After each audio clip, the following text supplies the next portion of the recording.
talk today about something that quietly took up years of my life that I wonder if other women struggle with.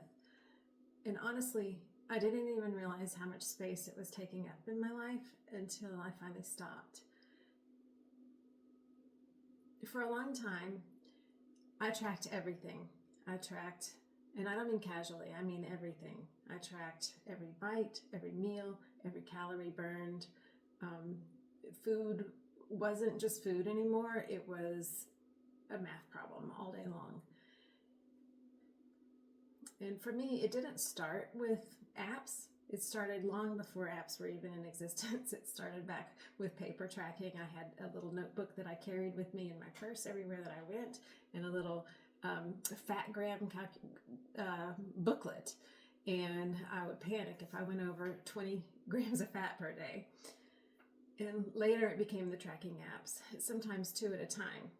I would track in 2 different apps because they weren't always the same.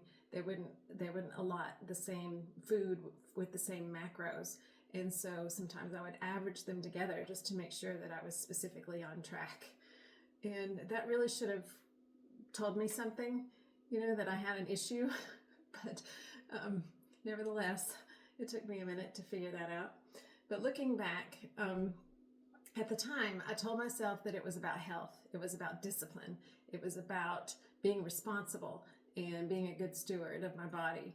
And when in fact, what I didn't really understand was that it wasn't about tracking food at all. It was about tracking control.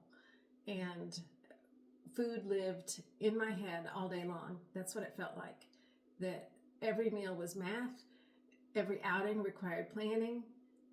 And every workout had to be logged. I would look up, if we were going out to eat with friends, I would look up the menu ahead of time if possible, do all my calculations, figure it all out, know that the portion sizes were too big to eat the whole thing, make sure that I measured visually on my plate, a palm full of meat or whatever. Everything on the side, always having to order things that were specialty on the menu so that my husband used to make fun of me and actually kind of tease me a little bit in love, that I never can order anything exactly like it is on the menu. And it's because it wouldn't match my diet. And anyway, everything had to be logged. Even the calories had to be accounted for. And everything had to be written down. And after a while, it was just exhausting. I was exhausted, physically and emotionally and mentally exhausted. And eventually, I realized I just didn't want to live like that anymore. I had created a prison for myself. And stepping away, though, from all of that tracking, it was a lifelong habit. And stepping away from that really felt scary. It felt like I was losing control. And it felt like it was the only thing that was keeping everything together. And so for a while I used a breath device. It was called Lumen.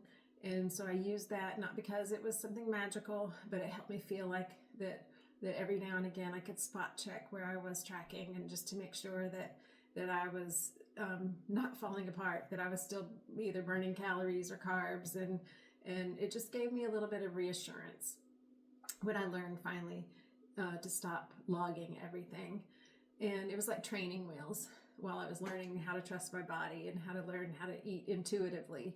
And what surprised me most was that guess what?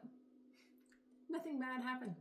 I stopped logging all this stuff and nothing bad happened. My life didn't fall apart. My good habits that I did have didn't stop.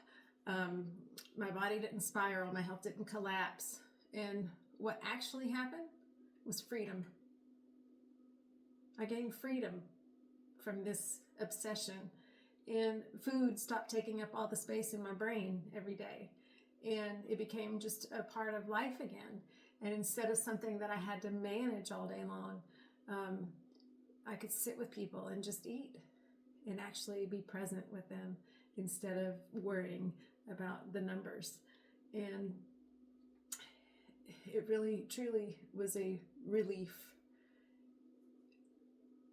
And for me, the goal was never just eating differently. It was finally living without food constantly being in my head, and stepping away from tracking was really the first step towards that. I hope you'll join me as I share this journey of food freedom in my 50s. And it's been a lifelong struggle, and I know that I'm not the only one out there who's had this issue.